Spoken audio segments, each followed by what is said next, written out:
Le grand format de l'actualité sur la télévision africaine. Mesdames, bonsoir, monsieur, bonsoir.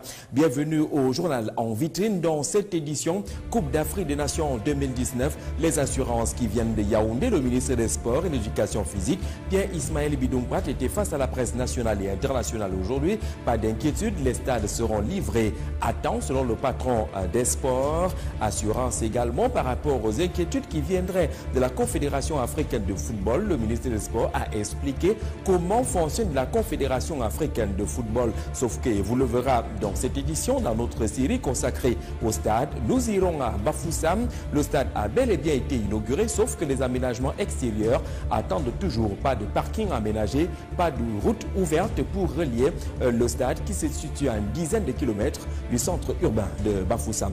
Dans cette édition également, l'évaluation des réformes économiques de la communauté économique et monétaire de l'Afrique centrale après les ajustements exigés par la CEMAC. C'était l'objet de l'échange entre le président congolais Denis Sassou Nguesso et le président de la commission de la CEMAC, Pierre Moussa. En attendant le comité de pilotage qui va siéger à Yaoundé le 3 août prochain, les deux personnalités ont marqué un regard sur ces réformes, l'Afrique centrale étant frappée par une crise économique. Ce jour marque le Mandela Day, une journée pour célébrer un homme entré dans l'éternité, Nelson Mandela, dont les actes ont franchi les limites générationnelles. Les Yaoundéens parleront de Nelson Mandela dans cette édition du 20h, en même temps qu'on suivra les pas du haut-commissaire d'Afrique du Sud qui était dans la MEFOA Famba pour soutenir quelques initiatives du monde agropastoral. Mesdames, Messieurs, voilà pour la vitrine de cette édition du 20h. Une fois de plus, bonsoir et bienvenue. On ouvre ce journal par du sport et ces assurances qui viennent du gouvernement camerounais. Les infrastructures sportives liées à la Coupe d'Afrique des Nations 2019 seront livrées à temps. Parole de Pierre Ismaël Bidounkouat, le ministre des Sports, obligé pratiquement à réagir face aux pressions venant de la presse, de l'opinion et même de la Confédération africaine de football. C'était à l'occasion d'une conférence de presse qui a été donnée aujourd'hui à Yaoundé. Le ministre s'est voulu convaincant. Maxino Tchabak. Les stades omnisports Amadou Ahidjo de Yaoundé, de Bafoussam et de Limbe qui ont accueilli la CAN féminine en 2016 sont les seuls à être prêts pour la CAN masculine de 2019. Ce qui est le contraire des stades Olembe et Japoma en cours de construction, ainsi qu'Orumde Adia de Garoua et le stade de la réunification de Douala qui vont subir des rénovations. Pourtant, le Cameroun est à 17 mois du coup d'envoi. Et pour apaiser les inquiétudes, le gouvernement camerounais, par le biais du ministre des Sports et de l'Éducation physique Pierre Ismaël Bidounkouat, en collaboration avec le ministre de la Communication Issa Tiroma Bakari, confirme que tout sera prêt à temps, car le projet est porté à cœur jusqu'au plus haut sommet de l'État. Avec la très haute impulsion donnée par le chef de l'État, ces très hautes instructions pour une préparation honorable de cette manifestation, la coordination minutieuse du Premier ministre, chef du gouvernement, l'implication dynamique des ministères techniques compétents, des divers partenaires, des entreprises nationales et internationales concernées. C'est l'engagement permanent et solidaire de tous, concentré sur l'essentiel, qui est l'organisation honorable des activités de la CAN 2019, qui nous permettra de remporter le succès du déroulement de ce prestigieux événement. Mais au-delà des stades, les autres aspects en termes d'organisation d'une CAN ne sont pas en reste. S'agissant des infrastructures de télécommunication, notamment les technologies de l'information et de la communication, celles requises par la CAF déjà disponibles pour la CAN féminine 2016 et qui sont également concernées par la CAN 2019 seront capitalisées. Par ailleurs, des dispositions sont prises pour les garantir dans les autres sites. Sachant que le peuple camerounais sera très exigeant sur la CAN, Pierre Ismaël Bidounkouat a aussi promis de multiplier des rencontres avec la presse afin de partager l'information sur chaque mouvement lié à celle-ci. On reprend pratiquement le même processus que lors de l'organisation de la CAN 2016, la CAN féminine, pression et réaction du gouvernement. En attendant toujours ce regard interrogateur, la Confédération africaine de football, les assurances du ministre sont enregistrées, sauf que dans d'autres séries conduites depuis dimanche dernier et qui parlent des infrastructures sportives, après Olembe Japoma, cap sur Bafoussam, le stade de Kwikong, à une dizaine de kilomètres du centre urbain. La pelouse a été bel et bien inaugurée. Quelques rencontres internationales s'y sont déjà déroulées, sauf que les aménagements extérieurs attendent toujours. Les parkings ne sont pas aménagés. La route qui est attendue n'est toujours pas aménagée. Et on le verra également dans la région de l'Ouest. Les 5 stades d'entraînement prévus tardent encore à voir les travaux démarrer. Baudelaire Moifou. Les travaux d'aménagement extérieur du stade Omnisport de Bafoussam à Kwikong ne sont pas encore visibles. La première phase concernant la structure du stade a été réalisée par l'entreprise chinoise SEMEC. Inauguré le 30 avril 2016, les parkings et les voies d'accès extérieures ne sont pas encore réalisés. Sur le site, rien ne montre le début des travaux. Quelques mouvements de va-et-vient sont à perte de vue, quelques engins clos sont dans la broussaille, les herbes se sont transformées en clôture et les champs de maïs autour du stade. Une fois à l'intérieur, impossible de filmer. Joint au téléphone, Urus Brista Lafocam, directeur du stade Omnisport de Bafoussam, nous donne quelques éléments sur les voies d'accès du stade. Les voies d'accès. Oui, les voies d'accès. Les voies d'accès, on a prévu 2 voies d'accès. Une qui part de Bantoul pour Kwikong en passant par Cap. Une qui part de Bantoul pour Kwikong en passant par Cap. Et je pense dans le projet CDD, il y a une route également qui va partir de Bamouboum pour le stade de Kwikong. Là, vous pouvez avoir des informations auprès de la communauté urbaine. À la communauté urbaine de Bafoussam, c'est un autre serpent de mer. Sur le terrain, aucun élément ne montre le début des travaux d'accès du stade. Il est prévu pour la CAN 2019, 5 stades d'entraînement dans la région de l'Ouest Cameroun. D'entraînement pour la CAN. Il y a en fait 5 stades d'entraînement à l'ouest. Oui. Donc, le stade de sport de Toket qui doit être réhabilité, le stade de Bafoussam qui doit être entièrement construit, le stade de Bouda et le stade de Bantoul.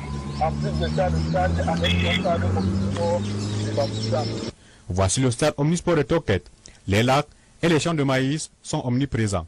Avec ces retards dans l'exécution des différents travaux en vue de la CAN 2019 au Cameroun, le rêve de tout un peuple risque de ne pas être réalisé.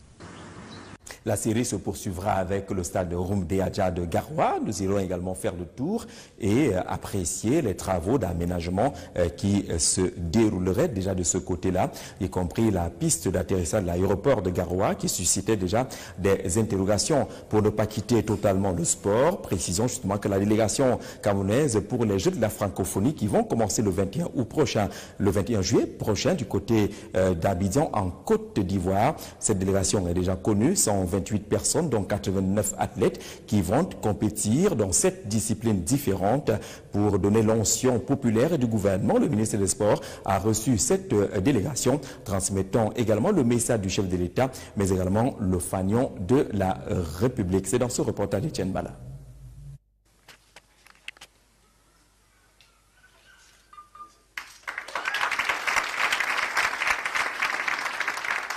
Avec cette responsabilité, Sanguine Boumi de l'athlétisme pour le triple saut d'âme devra galvaniser les troupes en tant que porte-étendard et capitaine de la Team Cameroun au 8e jeu des pays de l'Organisation internationale de la francophonie. Mission donnée ce mardi lors de la cérémonie de revoir de la délégation camerounaise présidée par le ministre des Sports et de l'Éducation physique au Palais des Sports de Yaoundé. Il faut noter que c'est une délégation de 128 personnes qui va quitter le Cameroun dans 24 et 48 heures. Elle compte 89 athlètes pour cette discipline, le football messieurs avec les U20, l'athlétisme dames et messieurs, le basketball dames, le sport pour déficients physiques, la lutte, le judo et le tennis en dames et messieurs. Le volet art et culture, création pour le développement durable et la création numérique est également représenté. L'objectif, selon le ministre des Sports, en leur transmettant les encouragements et le soutien des pouvoirs publics, est de faire mieux qu'en 2013 où le pays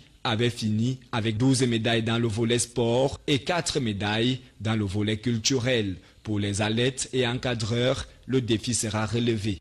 Nous avons réalisé l'objectif que nous avons, nos visions en termes de préparation. Et maintenant, je pense que nous sommes prêts.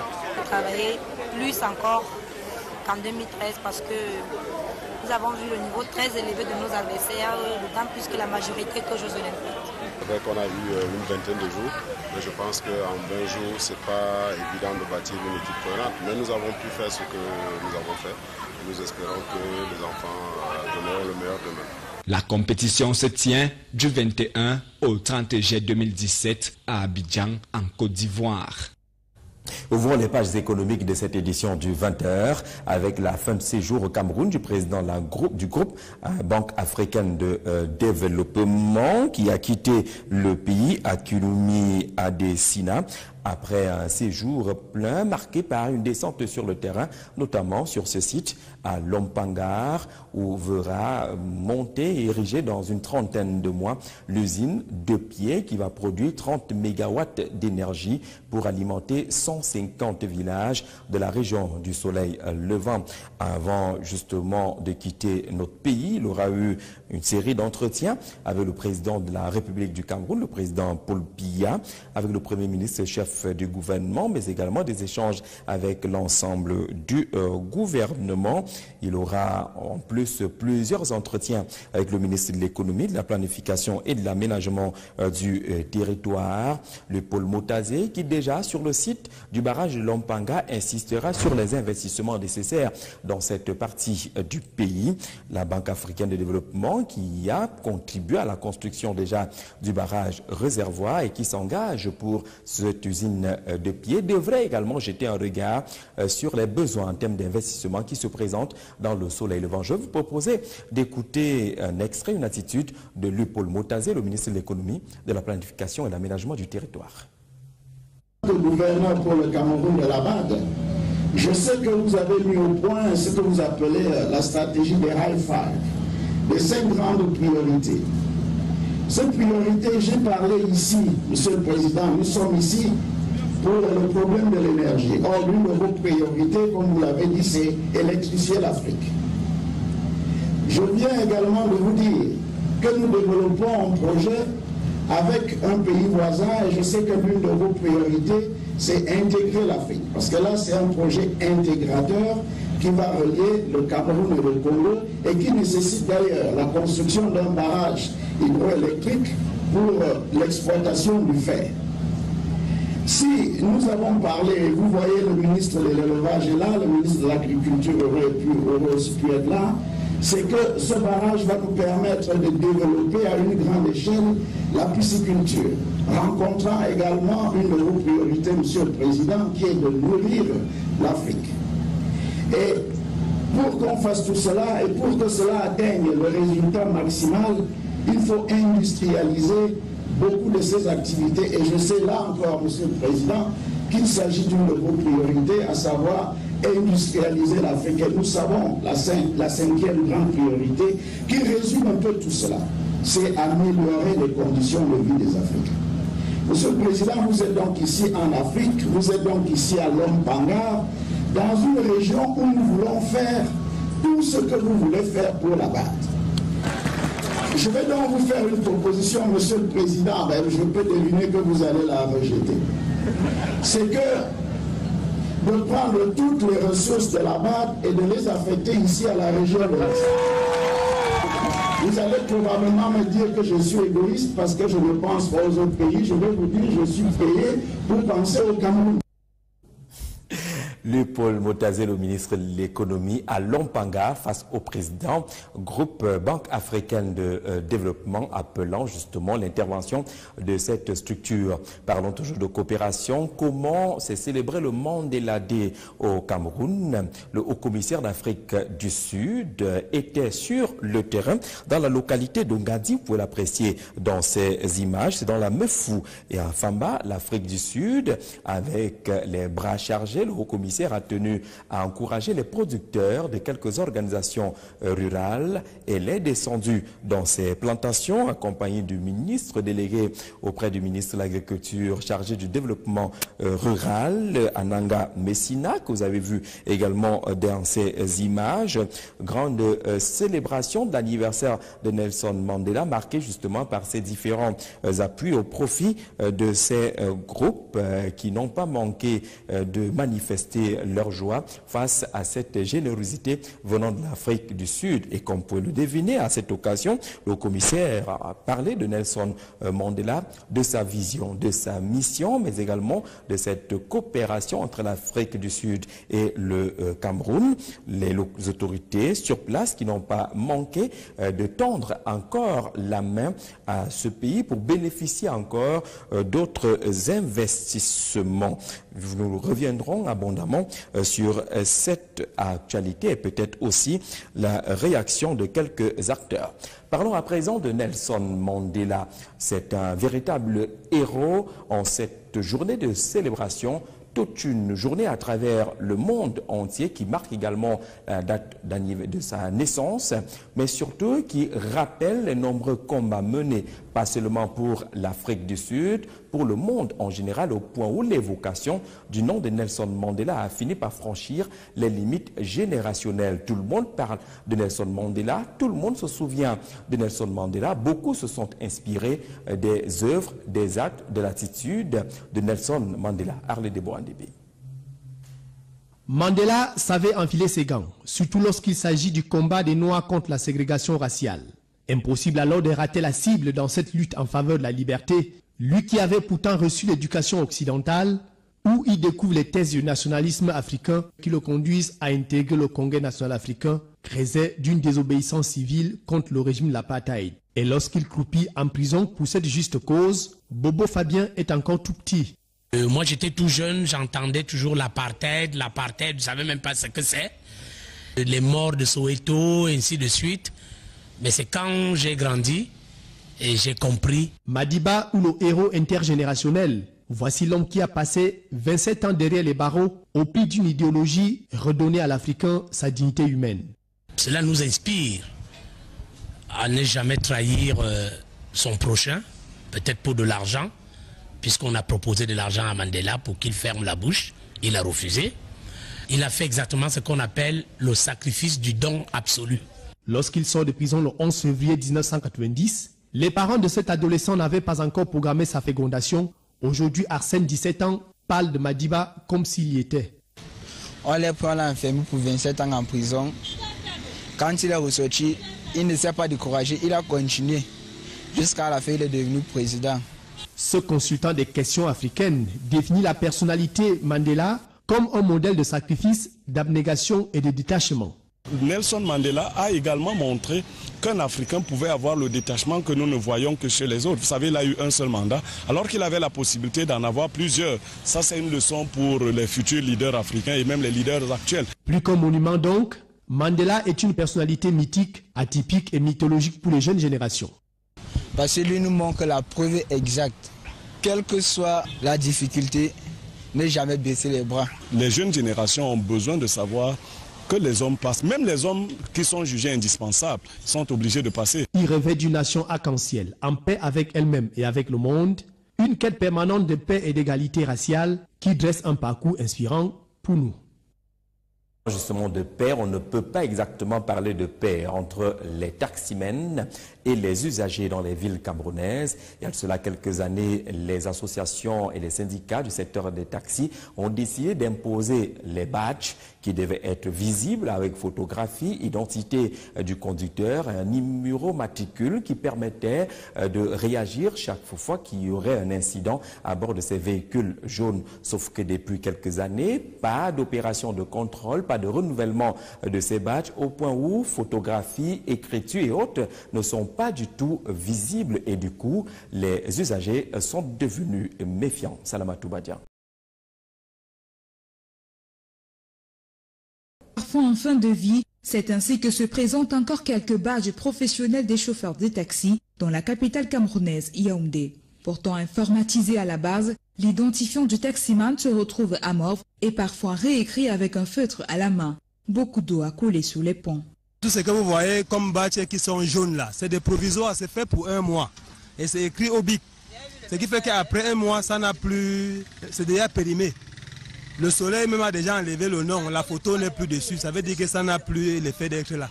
C'est un badge professionnel suspendu à un fil léger, caché derrière le rétroviseur ou un objet de décoration dont les écrits ont jadis existé.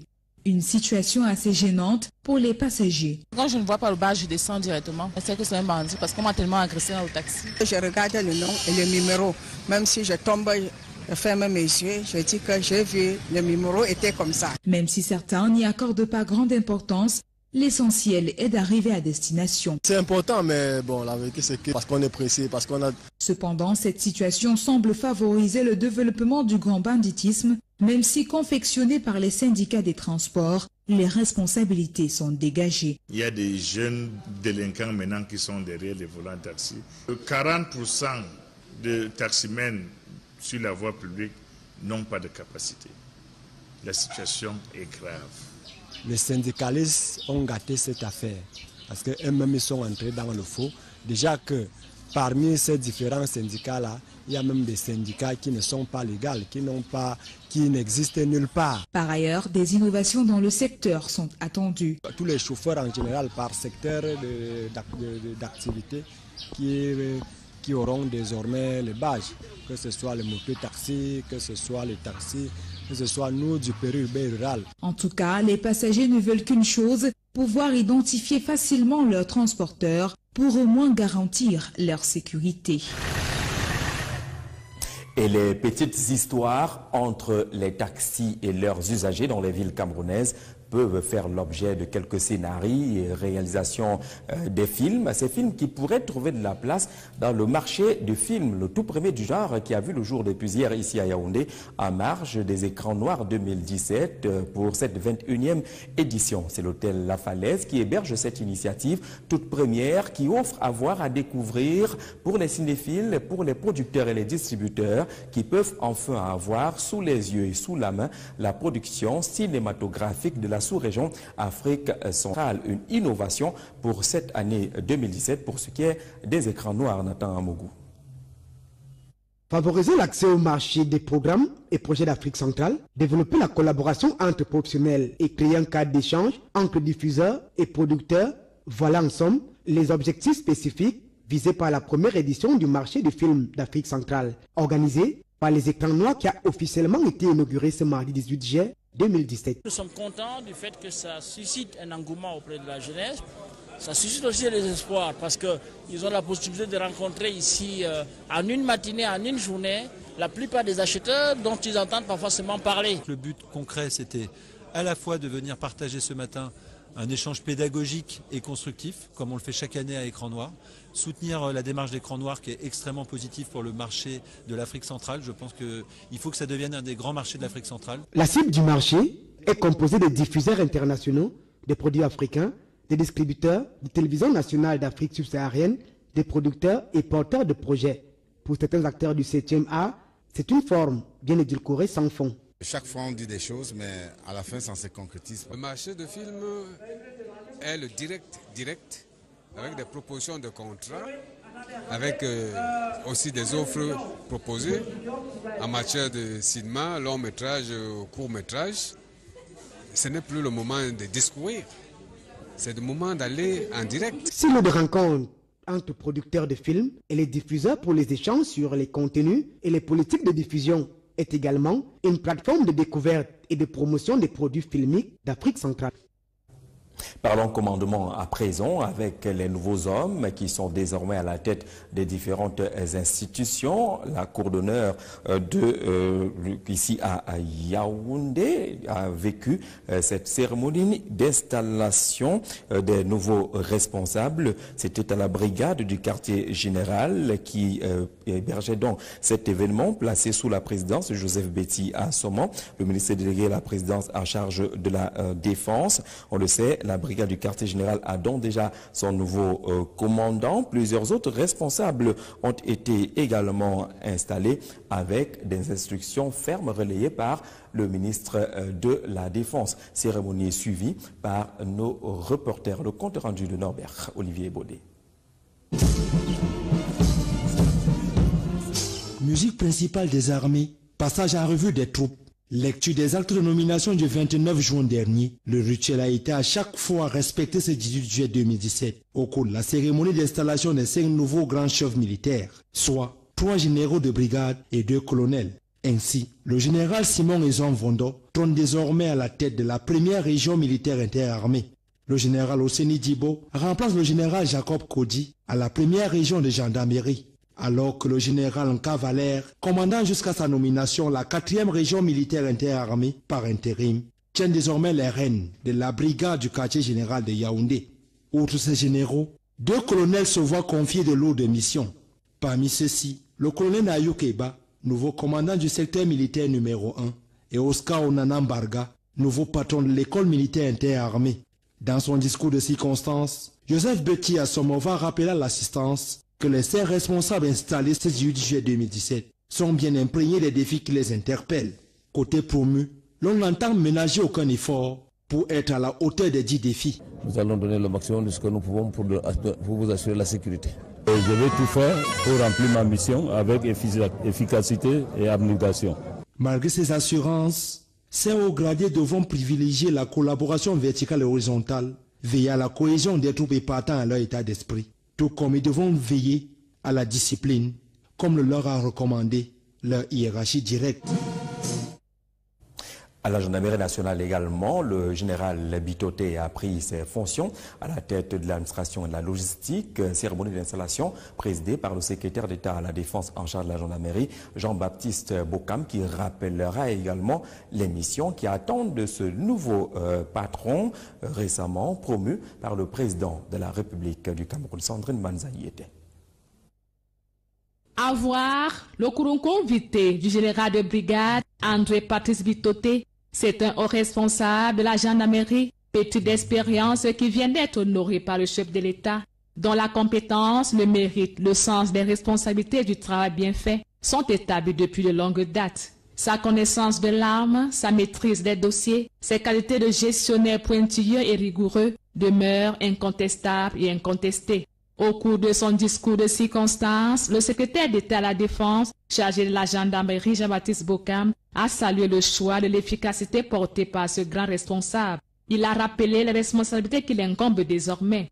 Il aura pour mission d'assister le secrétaire d'État à la Défense, chargé de la gendarmerie dans le domaine des études, de la gestion administrative, du soutien technique et logistique, des commandements, services, formation et unités de la gendarmerie. Le nouveau directeur central de l'administration et de la logistique de la gendarmerie est né le 22 janvier 1965 à Zouetélé, dans la région du Sud. Il est nommé tour à tour adjoint au chef des services des domaines et infrastructures au CED, directeur des affaires administratives, financières et démoniales, directeur du budget et des équipements, directeur central de l'administration et de la logistique. Il remplace à ce poste le général de division Claude Laurent Ngouane, qui a contribué à la nouvelle marche de cette institution, l'a-t-il martelé le 7. À 52 ans, il est marié et père de plusieurs enfants. Parlons justement d'économie, on le disait déjà dans les titres de cette édition du journal, une évaluation des réformes et des réajustements souhaités par les États de l'Afrique centrale. La question a été posée au président de la commission de la CEMAC, Pierre Moussa, qui était reçu en audience à Brazzaville par le président Denis Sassou Nguesso. Tous ces travaux sont liés à ceux du comité de pilotage programmé pour le 3 août prochain ici à Yaoundé. Que peut-on retenir de cette évaluation des réformes? Pascal Ngandiaï. En prélude à la réunion du comité de pilotage des réformes dans la zone CEMAC, qui se tiendra le 3 août prochain à Yaoundé, capitale du Cameroun, il était important, dans le cadre des préparatifs de cette rencontre de haut niveau, de regarder à quel niveau se situent aujourd'hui les avancées enregistrées dans le processus de réformes initié par les 6 États membres de la CEMAC. C'est l'objet des échanges que le chef de l'État congolais Denis Sassou Nguesso, en sa qualité du président du comité de pilotage des dites réformes dans la zone CEMAC, a eu avec M. Pierre Moussa, président de la commission de la CEMAC. Nous avons des problèmes budgétaires parce que les ressources ont chuté.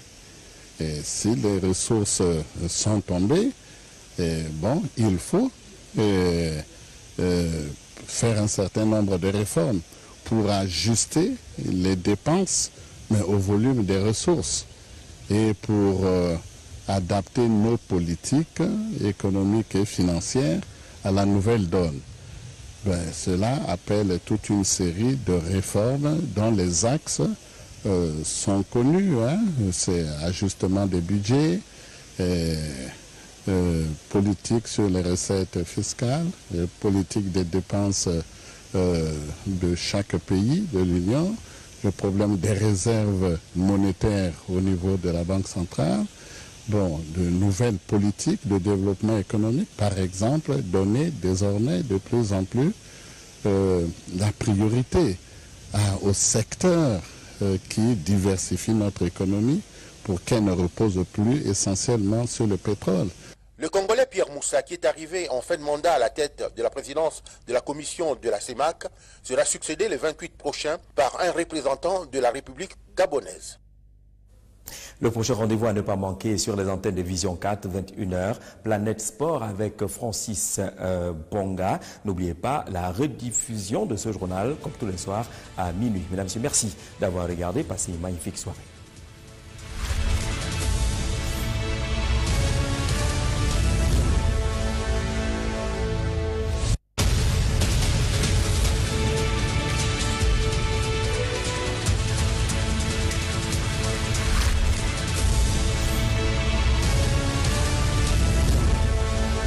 Et de l'aménagement du territoire, le pôle Motazé, qui déjà sur le site du barrage de Lompanga insistera sur les investissements nécessaires dans cette partie du pays. La Banque africaine de développement qui a contribué à la construction déjà du barrage réservoir et qui s'engage pour cette usine de pied devrait également jeter un regard sur les besoins en termes d'investissement qui se présentent dans le soleil levant. Je vais vous proposer d'écouter un extrait, une attitude de Lupol Motazé, le ministre de l'économie, de la planification et de l'aménagement du territoire. Le gouverneur pour le Cameroun de la BAD, je sais que vous avez mis au point ce que vous appelez la stratégie des High Five, les 5 grandes priorités. Ces priorités, j'ai parlé ici, Monsieur le Président, nous sommes ici pour le problème de l'énergie. Or, l'une de vos priorités, comme vous l'avez dit, c'est électrifier l'Afrique. Je viens également de vous dire que nous développons un projet avec un pays voisin et je sais que l'une de vos priorités, c'est intégrer l'Afrique. Parce que là, c'est un projet intégrateur qui va relier le Cameroun et le Congo et qui nécessite d'ailleurs la construction d'un barrage hydroélectrique pour l'exploitation du fer. Si nous avons parlé, vous voyez le ministre de l'élevage est là, le ministre de l'agriculture aurait aussi pu être là, c'est que ce barrage va nous permettre de développer à une grande échelle la pisciculture, rencontrant également une de vos priorités, Monsieur le Président, qui est de nourrir l'Afrique. Et pour qu'on fasse tout cela, et pour que cela atteigne le résultat maximal, il faut industrialiser beaucoup de ces activités. Et je sais là encore, Monsieur le Président, qu'il s'agit d'une de vos priorités, à savoir industrialiser l'Afrique. Et nous savons la 5e grande priorité qui résume un peu tout cela, c'est améliorer les conditions de vie des Africains. Monsieur le Président, vous êtes donc ici en Afrique, vous êtes donc ici à Lompanga, dans une région où nous voulons faire tout ce que vous voulez faire pour la BAD. Je vais donc vous faire une proposition, Monsieur le Président, ben, je peux deviner que vous allez la rejeter. C'est que de prendre toutes les ressources de la BAD et de les affecter ici à la région de l'Est. Vous allez probablement me dire que je suis égoïste parce que je ne pense pas aux autres pays. Je vais vous dire que je suis payé pour penser au Cameroun. Léopold Motazé, le ministre de l'économie, à Lompanga face au président groupe Banque africaine de développement, appelant justement l'intervention de cette structure. Parlons toujours de coopération. Comment s'est célébré le Mandela Day au Cameroun? Le haut-commissaire d'Afrique du Sud était sur le terrain dans la localité de Ngadi. Vous pouvez l'apprécier dans ces images. C'est dans la Mefou et à Famba, l'Afrique du Sud, avec les bras chargés. Le haut-commissaire a tenu à encourager les producteurs de quelques organisations rurales et les descendu dans ces plantations, accompagné du ministre délégué auprès du ministre de l'Agriculture chargé du développement rural, Ananga Messina, que vous avez vu également dans ces images. Grande célébration de l'anniversaire de Nelson Mandela, marquée justement par ces différents appuis au profit de ces groupes qui n'ont pas manqué de manifester leur joie face à cette générosité venant de l'Afrique du Sud. Et comme vous pouvez le deviner, à cette occasion, le commissaire a parlé de Nelson Mandela, de sa vision, de sa mission, mais également de cette coopération entre l'Afrique du Sud et le Cameroun. Les autorités sur place qui n'ont pas manqué de tendre encore la main à ce pays pour bénéficier encore d'autres investissements. Nous reviendrons abondamment sur cette actualité et peut-être aussi la réaction de quelques acteurs. Parlons à présent de Nelson Mandela. C'est un véritable héros en cette journée de célébration, toute une journée à travers le monde entier qui marque également la date de sa naissance, mais surtout qui rappelle les nombreux combats menés, pas seulement pour l'Afrique du Sud, pour le monde en général, au point où l'évocation du nom de Nelson Mandela a fini par franchir les limites générationnelles. Tout le monde parle de Nelson Mandela, tout le monde se souvient de Nelson Mandela. Beaucoup se sont inspirés des œuvres, des actes, de l'attitude de Nelson Mandela. Arlé de Boandébé. Mandela savait enfiler ses gants, surtout lorsqu'il s'agit du combat des Noirs contre la ségrégation raciale. Impossible alors de rater la cible dans cette lutte en faveur de la liberté, lui qui avait pourtant reçu l'éducation occidentale, où il découvre les thèses du nationalisme africain qui le conduisent à intégrer le Congrès national africain, créé d'une désobéissance civile contre le régime de l'apartheid. Et lorsqu'il croupit en prison pour cette juste cause, Bobo Fabien est encore tout petit. Moi j'étais tout jeune, j'entendais toujours l'apartheid, je ne savais même pas ce que c'est. Les morts de Soweto, et ainsi de suite. Mais c'est quand j'ai grandi et j'ai compris. Madiba ou le héros intergénérationnel. Voici l'homme qui a passé 27 ans derrière les barreaux au prix d'une idéologie redonnée à l'Africain sa dignité humaine. Cela nous inspire à ne jamais trahir son prochain, peut-être pour de l'argent, puisqu'on a proposé de l'argent à Mandela pour qu'il ferme la bouche. Il a refusé. Il a fait exactement ce qu'on appelle le sacrifice du don absolu. Lorsqu'il sort de prison le 11 février 1990, les parents de cet adolescent n'avaient pas encore programmé sa fécondation. Aujourd'hui, Arsène, 17 ans, parle de Madiba comme s'il y était. On l'a pris enfermé pour 27 ans en prison. Quand il est ressorti, il ne s'est pas découragé, il a continué. Jusqu'à la fin, il est devenu président. Ce consultant des questions africaines définit la personnalité Mandela comme un modèle de sacrifice, d'abnégation et de détachement. Nelson Mandela a également montré qu'un Africain pouvait avoir le détachement que nous ne voyons que chez les autres. Vous savez, il a eu un seul mandat, alors qu'il avait la possibilité d'en avoir plusieurs. Ça, c'est une leçon pour les futurs leaders africains et même les leaders actuels. Plus qu'un monument donc, Mandela est une personnalité mythique, atypique et mythologique pour les jeunes générations. Parce que lui nous montre la preuve exacte. Quelle que soit la difficulté, ne jamais baisser les bras. Les jeunes générations ont besoin de savoir que les hommes passent. Même les hommes qui sont jugés indispensables sont obligés de passer. Il rêvait d'une nation arc-en-ciel, en paix avec elle-même et avec le monde, une quête permanente de paix et d'égalité raciale qui dresse un parcours inspirant pour nous.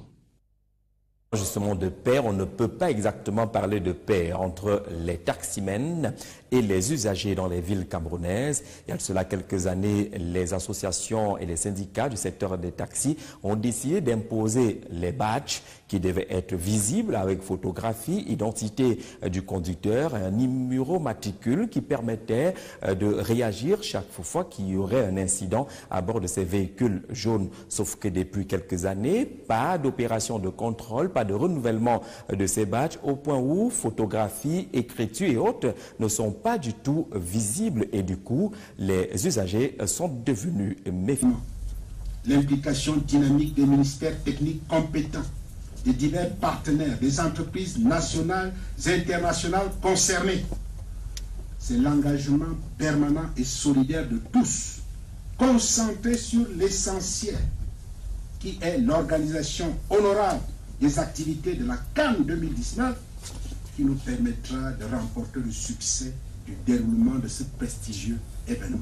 Mais au-delà des stades, les autres aspects en termes d'organisation d'une CAN ne sont pas en reste. S'agissant des infrastructures de télécommunication, notamment les technologies de l'information et de la communication, celles requises par la CAF déjà disponibles pour la CAN féminine 2016 et qui sont également concernées par la CAN 2019 seront capitalisées.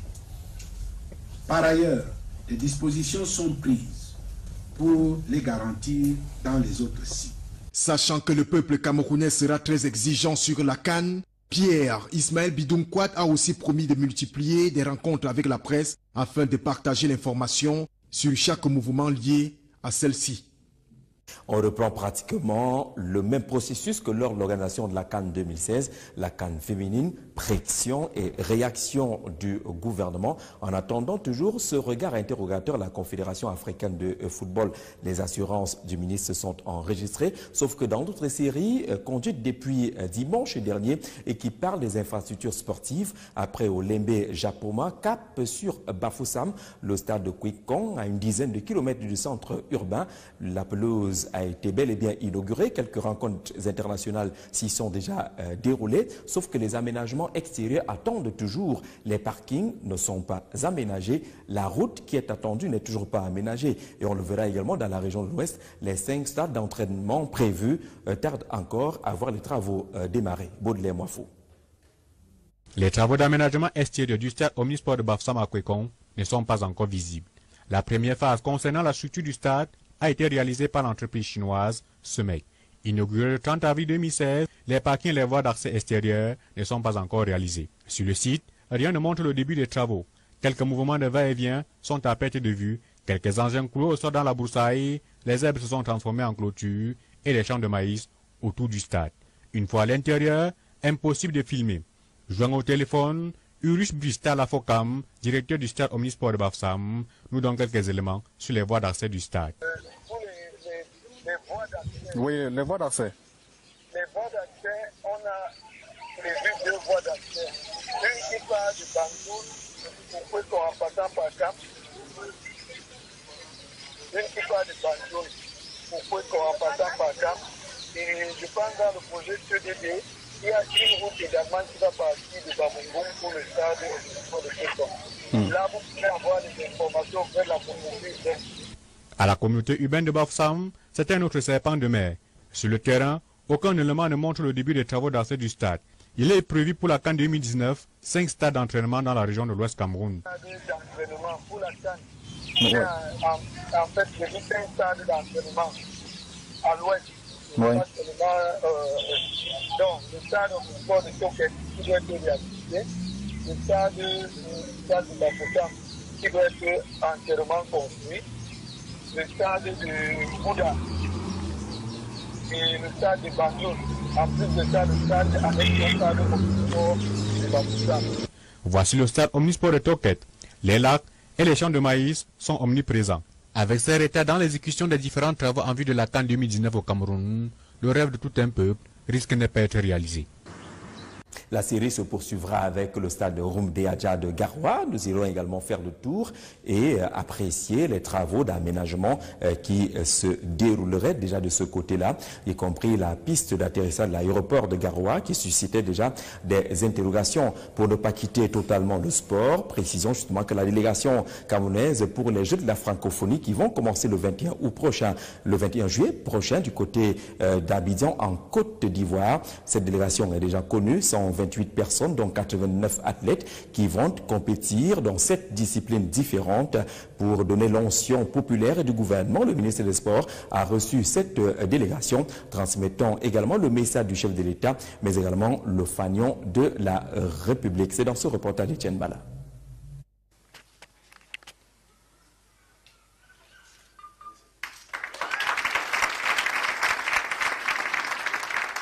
Avec cette responsabilité, Sangrine Boumi de l'athlétisme pour le triple saut d'âme devra galvaniser les troupes en tant que porte-étendard et capitaine de la Team Cameroun au 8e jeu des pays de l'Organisation internationale de la francophonie. Mission donnée ce mardi lors de la cérémonie de revoir de la délégation camerounaise présidée par le ministre des Sports et de l'Éducation physique au Palais des Sports de Yaoundé. Il faut noter que c'est une délégation de 128 personnes qui va quitter le Cameroun dans 24 et 48 heures. Elle compte 89 athlètes pour cette discipline, le football messieurs avec les U20, l'athlétisme dames et messieurs, le basketball dames, le sport pour déficients physiques, la lutte, le judo et le tennis en dames et messieurs. Le volet art et culture, création pour le développement durable et la création numérique est également représenté. L'objectif, selon le ministre des Sports, en leur transmettant les encouragements et le soutien des pouvoirs publics, est de faire mieux qu'en 2013 où le pays avait fini avec 12 médailles dans le volet sport et 4 médailles dans le volet culturel. Pour les athlètes et encadreurs, le défi sera relevé. Nous avons réalisé l'objectif que nous avons, nos visions en termes de préparation. Et maintenant, je pense que nous sommes prêts. Travailler plus encore qu'en 2013 parce que nous avons vu le niveau très élevé de nos adversaires, d'autant plus que la majorité que Jeux Olympiques. On a eu une vingtaine de jours, mais je pense qu'en 20 jours, ce n'est pas évident de bâtir une équipe cohérente. Mais nous avons pu faire ce que nous avons fait. Et nous espérons que les enfants donneront le meilleur demain. La compétition se tient du 21 au 30 juillet 2017 à Abidjan, en Côte d'Ivoire. Ouvrons les pages économiques de cette édition du 20h avec la fin de séjour au Cameroun du président du groupe Banque africaine de développement qui a quitté le pays à Kulumi Adesina après un séjour plein marqué par une descente sur le terrain, notamment sur ce site à Lompangar où verra monter et ériger dans une trentaine de mois l'usine de pied qui va produire 30 mégawatts d'énergie pour alimenter 150 villages de la région du Soleil Levant.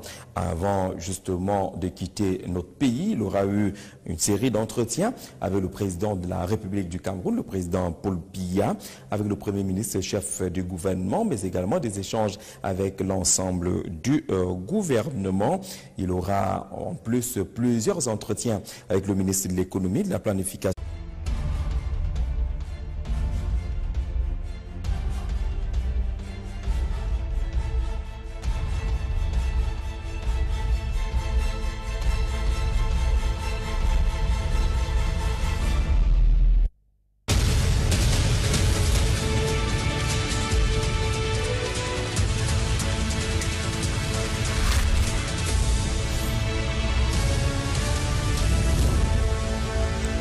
Le grand format de l'actualité sur la télévision africaine. Mesdames, bonsoir. Monsieur, bonsoir.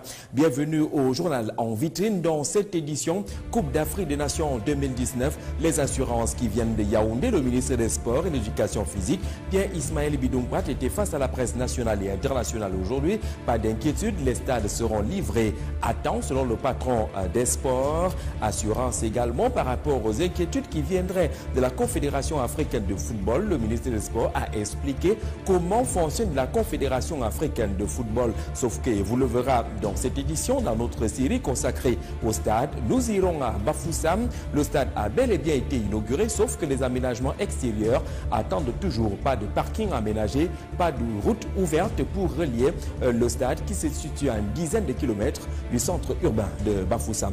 Dans cette édition également, l'évaluation des réformes économiques de la communauté économique et monétaire de l'Afrique centrale. Après les ajustements exigés par la CEMAC, c'était l'objet de l'échange entre le président congolais Denis Sassou Nguesso et le président de la commission de la CEMAC, Pierre Moussa. En attendant le comité de pilotage qui va siéger à Yaoundé le 3 août prochain, les deux personnalités ont marqué un regard sur ces réformes, l'Afrique centrale étant frappée par une crise économique.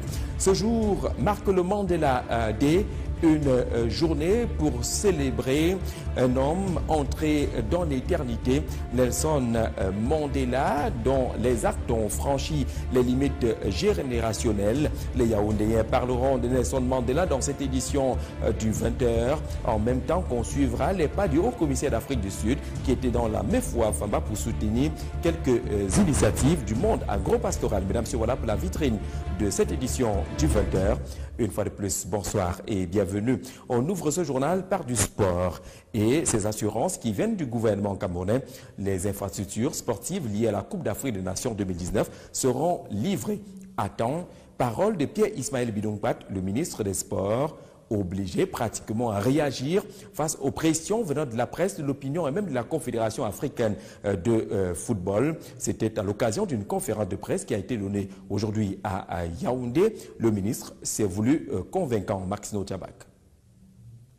Les stades omnisports Amadou Ahidjo de Yaoundé, de Bafoussam et de Limbe qui ont accueilli la CAN féminine en 2016 sont les seuls à être prêts pour la CAN masculine de 2019. Ce qui est le contraire des stades Olembe et Japoma en cours de construction, ainsi qu'Orumde Adia de Garoua et le stade de la réunification de Douala qui vont subir des rénovations.